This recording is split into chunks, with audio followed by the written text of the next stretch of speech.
Tudo bem, pessoal? Muito foi falado sobre Homem-Formiga 3 Quantumania. A crítica detonou, a gente pode perceber isso pelas notas no Rotten Tomatoes. Só que a opinião do público foi um pouco diferente. E aí fica aquela pergunta, afinal de contas, o filme é bom ou o filme é ruim? Qual lado tá certo, os críticos ou os fãs? E eu vou dar minha opinião pra vocês logo de cara. Eu achei que é, sim, um filme bom. Simples assim, não é nada espetacular, não é nada no nível Vingadores Ultimato, mas está bem longe de ser um filme ruim. É um filme que particularmente achei mais interessante que o Wakanda Forever. E óbvio, muito, mas trilhões de vezes melhor que o Thor, Amor e Trovão.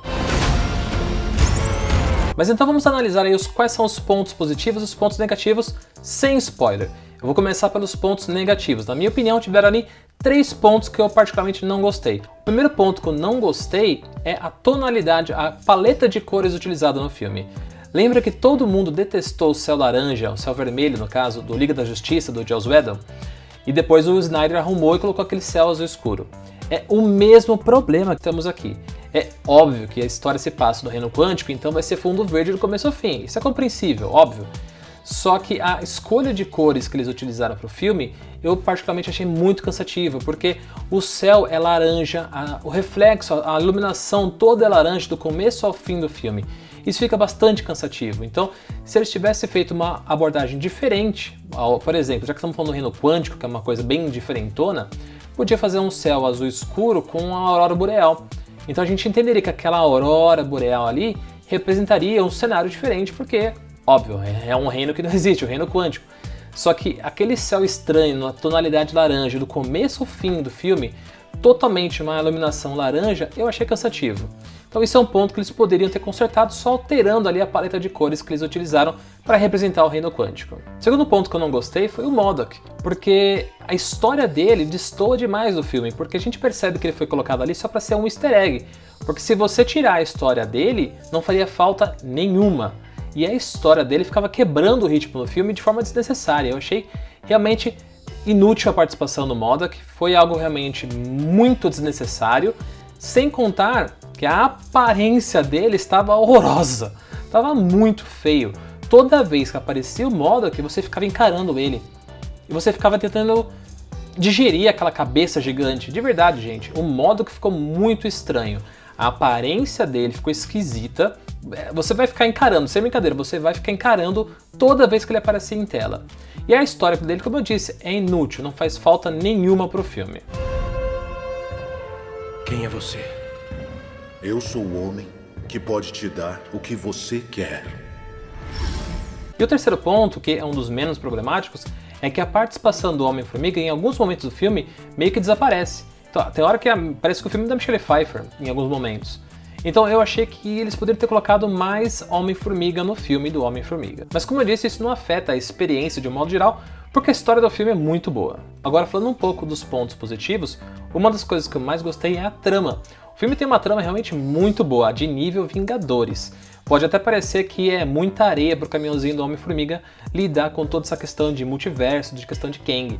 Mas mesmo assim, a história do filme é muito boa. A gente tem ali um vilão que tem um propósito bem definido, a gente tem um vilão que sabe o que quer.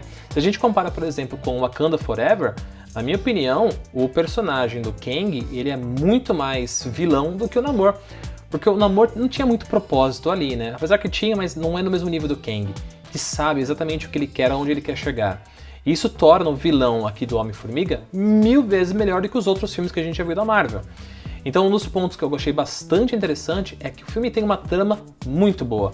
Uma trama bem conduzida, tem começo, meio e fim, muito bem definido, e eu achei que realmente te prende do começo ao fim. Outro ponto, que eu acabei de falar praticamente, é que o vilão desse filme é realmente muito bem construído. A gente tem ali um personagem muito bem interpretado pelo Jonathan Majors, a gente vê que ele leva a sério o personagem dele, e você compra, realmente, você compra ele como vilão. A gente percebe que ele tem um propósito. A história do Kang é o que move o filme inteiro. Ele é, sem sombra de dúvida, o melhor vilão que a gente já teve depois do Thanos. Isso é fato. Outra coisa que a crítica criticou, e eu não entendi, é que faltava humor, que o filme não tinha o mesmo nível de humor que os outros filmes do Homem-Formiga. Poxa, o filme tem humor sim. A gente não tem o Luiz, porque é óbvio, o Luiz não vai parar no reino quântico. Mas o próprio Scott Lang teve diversos momentos de humor que foram muito bons. E não é aquele humor escrachado do Thor, aquela coisa forçada de martelinho com sumis, aquela coisa idiota. Não é nada desse nível. São cenas em alguns momentos sutis, onde o Scott Lang faz um momento, faz uma fala que gera realmente um momento cômico, um alívio cômico para aquela cena. Então, o Scott Lang, ele continua com a mesma essência, meio bobão, meio idiota, mas que leva a sério o seu papel como Homem-Formiga. Então, o que a crítica comentou, que não tinha humor, papo furado.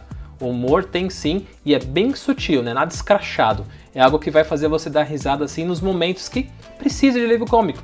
Não é aquela coisa recheada. Então o filme tem uma pegada mais séria, mas ele não perdeu a essência. O Scott Lang não perdeu a essência de meio bobão como ele sempre foi. Só que não tá caricato demais, não tá exagerado demais, não tá cafona demais igual foi no Thor, Amor e Trovão. Os momentos cômicos que a gente tem nesse filme são bem sutis e que vão arrancar um sorriso do seu rosto, sim. Só que nos momentos certos, na medida certa. Então, esquece o que a crítica falou que não tem jeito de Homem-Formiga, que tem sim. O Scott Lang manteve a mesma essência. É que a história subiu um nível, simples assim. E assim, de modo geral, só pra vocês terem uma ideia, uma base de comparação, eu dou a nota de 3,5 pro Thor, Amor e Trovão, eu dou 7 pro Wakanda Forever, e eu dou 8 agora pro Quantumania. Eu achei realmente que o filme é melhor que o Wakanda Forever. Não só por conta do vilão, que óbvio, o Kang ele é muito mais vilão do que o Namor. Tem um propósito bem definido, um personagem muito melhor construído. Só que a história do Wakanda Forever ficava meio enrolada às vezes, né? Parecia que a história não avançava, ficava só girando nessa luto e namoro, a história não andava. Já o Homem-Formiga Quantumania, ele tem um começo, meio e fim bem definido, a história é bem conduzida, ela te prende do começo ao fim, e eu, de verdade, não achei o filme cansativo em nenhum momento. Tem aquelas questões negativas que eu citei no começo do vídeo, mas de modo geral é um filme que diverte, é um filme que entretém. E é um filme, sim, melhor do que os últimos filmes que a Marvel, mas muito melhor que os últimos filmes que a Marvel tem feito. E a história do Kang te prende muito mais porque envolve já a trama dos próximos filmes dos Vingadores, com o Kang, com a questão de multiverso. Então, a história é realmente interessante, a trama é muito interessante e vai te prender do começo ao fim. Ah, e só para não esquecer, o filme tem 2 cenas pós-créditos. Uma após a primeira parte dos créditos e uma no finalzinho, mas que vale a pena também. Então fica ligado. E ficamos por aqui. Se você gostou do vídeo, deixa o like, se inscreve no canal e coloca nos comentários o que você achou do Homem-Formiga Quantumania. Até a próxima!